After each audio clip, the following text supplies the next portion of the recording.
नमस्कार। मैं उर्मिला यादव अपनी YouTube channel Urmila Yadav Hindi classes में आपका स्वागत करती हूँ। आज की इस वीडियो में हम भारतीय काव्य शास्त्र से संबंधित वस्तुनिष्ठ प्रश्न उत्तर करने जा रहे हैं। इससे पहले हम भारतीय काव्य शास्त्र एवं पाश्चात्य काव्य शास्त्र से संबंधित महत्वपूर्ण कथन किए हैं। अब हम इनसे संबंधित वस्तुनिष्ठ प्रश्न उत्तर करेंगे जो बहुत ही महत्वपूर्ण है। उम्मीद करती हूँ आप ध्यान से सुनेंगे, साथ ही वीडियो को लाइक करेंगे, शेयर करेंगे और इस चैनल पर नए हैं तो सब्सक्राइब भी करें ताकि मुझे मोटिवेशन मिले। अब हम शुरू करते हैं। काव्य की परिभाषा का प्रश्न किसके विवेचन से संबंधित है? इसका सही उत्तर होगा काव्य की आत्मा। सही उत्तर क्या है? काव्य की आत्मा। 4 विकल्प हैं, इनमें से जो पहला विकल्प है काव्य की आत्मा, यही इस प्रश्न का उत्तर है। काव्य की परिभाषा का प्रश्न किसके विवेचन से संबंधित है? सही उत्तर होगा काव्य की आत्मा। अगला है, काव्य का शरीर किसे माना जाता है? तो इसका सही उत्तर होगा शब्द और अर्थ। काव्य का शरीर शब्द और अर्थ को माना जाता है। सही उत्तर है इसका गह शब्द और अर्थ। अगला है,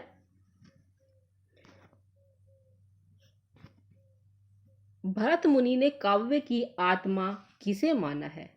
भरत मुनि ने काव्य की आत्मा रस को माना है, अलंकार को माना है, या ध्वनि को, या फिर रीति को? तो इसका सही उत्तर होगा रस। भरत मुनि ने काव्य की आत्मा रस को माना है।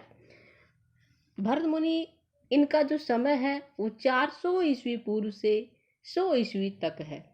कब तक है? 400 ईस्वी पूर्व से 100 ईस्वी तक। किसका है? भरत मुनि का। इसको आप लिख सकते हैं ताकि आपके आगे काम आए, आपको इसको याद कर सके। अगला है, आचार्य विश्वनाथ ने काव्य की आत्मा किसे माना है? आचार्य विश्वनाथ ने काव्य की आत्मा किसको माना है? रस को माना है। सही उत्तर होगा रस। भरत मुनि ने भी काव्य की आत्मा रस को ही माना है और आचार्य विश्वनाथ, इन्होंने भी काव्य की आत्मा रस को माना है। आचार्य विश्वनाथ, इनका जो समय है वो 14वीं शताब्दी है। कौन सा है? 14वीं शताब्दी, 14वीं सदी। किसका है ये? आचार्य विश्वनाथ का। भरत मुनि 400 ईस्वी पूर्व से 100 ईस्वी तक। अगला है, आचार्य दंडी एवं भामा ने काव्य की आत्मा किसे माना है? आचार्य दंडी और भामा ने काव्य की आत्मा किसे माना है? इसका सही उत्तर होगा, क्या होगा? अलंकार। आचार्य दंडी और भामा दोनों ने ही अलंकार को काव्य की आत्मा माना है। भरत मुनि ने रस को माना है, विश्वनाथ ने भी रस को माना है। दंडी और भामा, इन दोनों ने काव्य की आत्मा अलंकार को माना है। आचार्य दंडी, इनका जो समय है वो 7वीं 8वीं शताब्दी है। कौन सा है? 7वीं 8वीं शताब्दी है। भामा, इनका जो समय है वो है 6वीं शताब्दी। भामा 6वीं शताब्दी, दंडी 7वीं शताब्दी। 7वीं शताब्दी का जो उत्तरार्ध है और 8वीं शताब्दी का पूर्वार्ध है। किसका है? आचार्य दंडी का समय। अगला है, आचार्य केशव किस संप्रदाय से संबंध रखते हैं? आचार्य केशव ये रीतिकाल के कवि हैं और अलंकार संप्रदाय से इनका संबंध है। कौन सा है? अलंकार संप्रदाय। आचार्य केशव रीतिकालीन कवि हैं, आचार्य केशव। अगला है,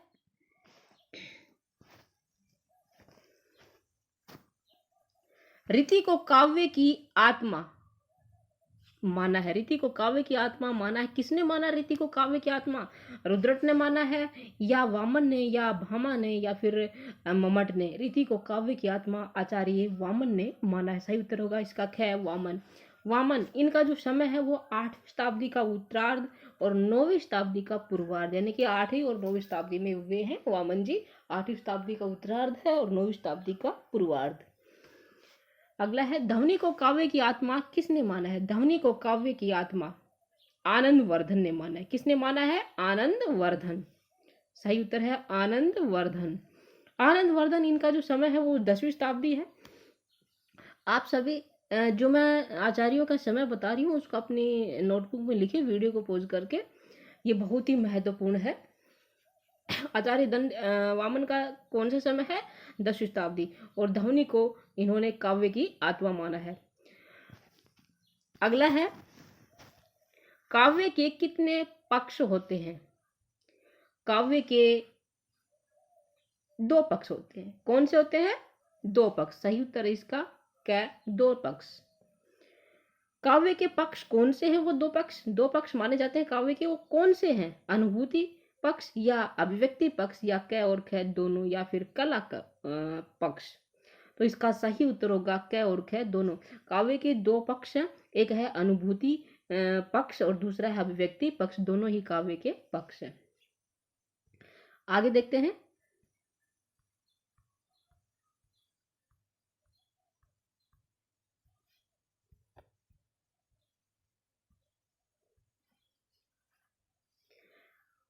अलंकार, वक्रोक्ति एवं वृत्ति संप्रदायों ने काव्य के किस पक्ष पर जोर दिया है? अलंकार, वक्रोक्ति या वृत्ति संप्रदाय ने, इन तीनों ही संप्रदायों ने काव्य के अभिव्यक्ति पक्ष पर जोर दिया है। सही उत्तर क्या है? अभिव्यक्ति पक्ष। अगला है, यूरोप के कल्पनावादियों के निकट कौन सा भारतीय संप्रदाय आता है?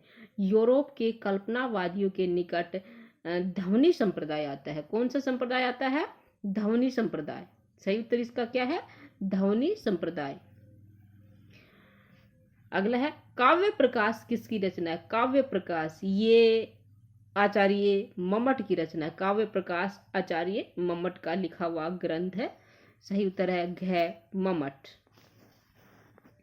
आगे है, रस संप्रदाय के किस पक्ष को प्रधान रस संप्रदाय काव्य के किस पक्ष को प्रधानता देता है? रस संप्रदाय काव्य के अनुभूति पक्ष को प्रधानता देता है। सही उत्तर है इसका क्या? अनुभूति पक्ष। काव्य के दो पक्ष है, एक अनुभूति है, दूसरा व्यक्ति है। जो रस संप्रदाय है वो अनुभूति पक्ष को प्रधानता देता है। अगला है, तद्धोषो शब्दार्थो सगुणवलंकृति पुनः कवापि काव्य की यह परिभाषा किसने दी? तो इसका सही उत्तर है मम्मट। मम्मट, इनका जो समय है वो 11वीं शताब्दी है और इन्होंने कहा था कि तद्धोषो शब्दार्थो सगुणावलंकृति पुनः कवापि, ये काव्य की परिभाषा आचार्य मम्मट की है। बहुत बार पूछा जाता है कि ये परिभाषा किसने दी है, तो ये तभी याद रहेगा जब हम अच्छे से इसको ध्यान से सुनेंगे, देखेंगे और याद करेंगे इन परिभाषाओं को। आगे है, मम्मट की काव्य संबंधी परिभाषा की कटु आलोचना किसने की? मम्मट की काव्य संबंधी परिभाषा की कटु आलोचना आचार्य विश्वनाथ ने की। किसने की? आचार्य विश्वनाथ ने। अगला है, नाट्य शास्त्र ग्रंथ रचना किसकी है? नाट्य शास्त्र ग्रंथ ये रचना है आचार्य भरत मुनि की। नाट्य शास्त्र किसने लिखा था? आचार्य भरत मुनि ने। इनका जो समय है क्या है वो फिर से बता रही हूँ, 400 ईस्वी पूर्व से 100 ईस्वी तक।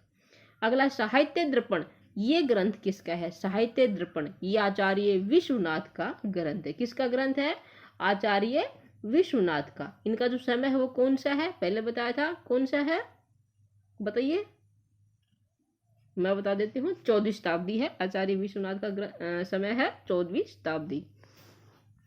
आगे आता है, वाक्यम रसात्मक काव्यम कथन किसका है? वाक्यम रसात्मक काव्यम ये कथन किसका है? ये कथन है आचार्य विश्वनाथ का। किसका है? आचार्य विश्वनाथ। सही उत्तर इसका क्या? आचार्य विश्वनाथ। आगे देखते हैं,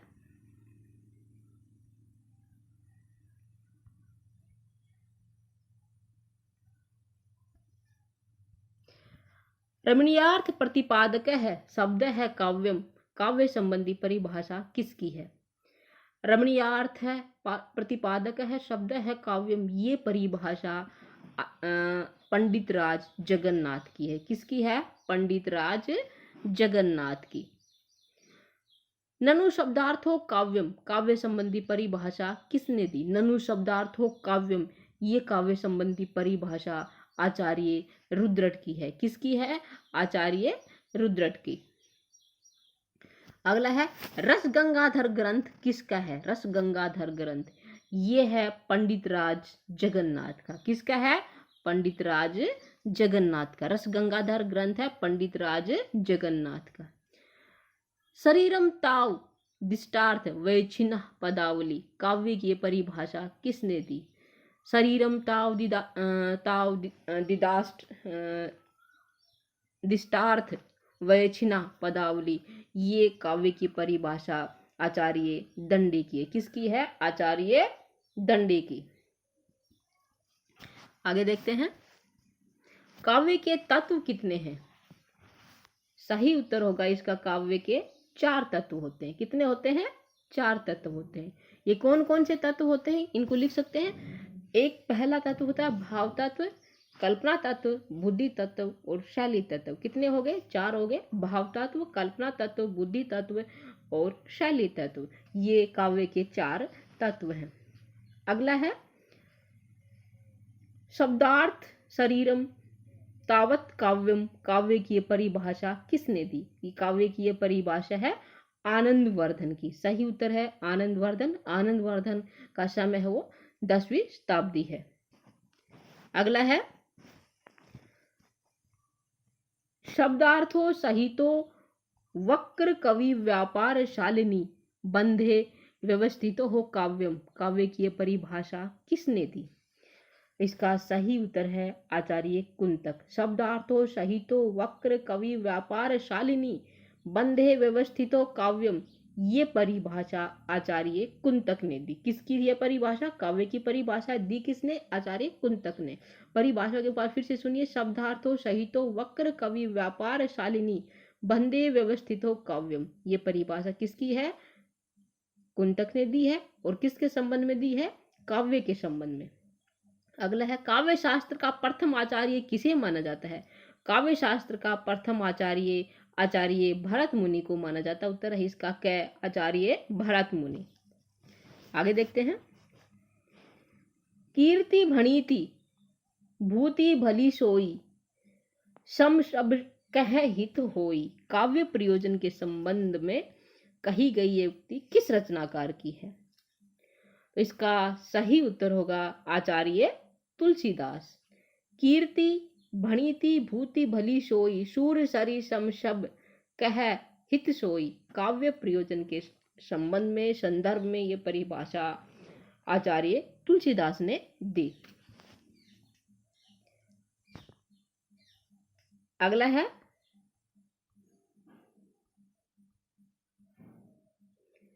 अलंकार संप्रदाय के प्रवर्तक कौन है? अलंकार संप्रदाय के प्रवर्तक आचार्य कौन है?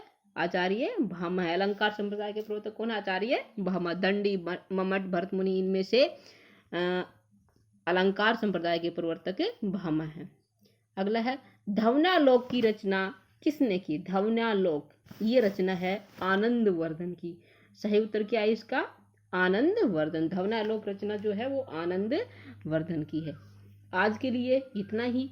आगे हम इससे अगले क्वेश्चंस लेके आएंगे। तब तक के लिए आप बने रहिए। और एक बार फिर से निवेदन करती हूँ, वीडियो को लाइक करें, शेयर करें और यदि चैनल पर नए हैं तो सब्सक्राइब भी करें। धन्यवाद।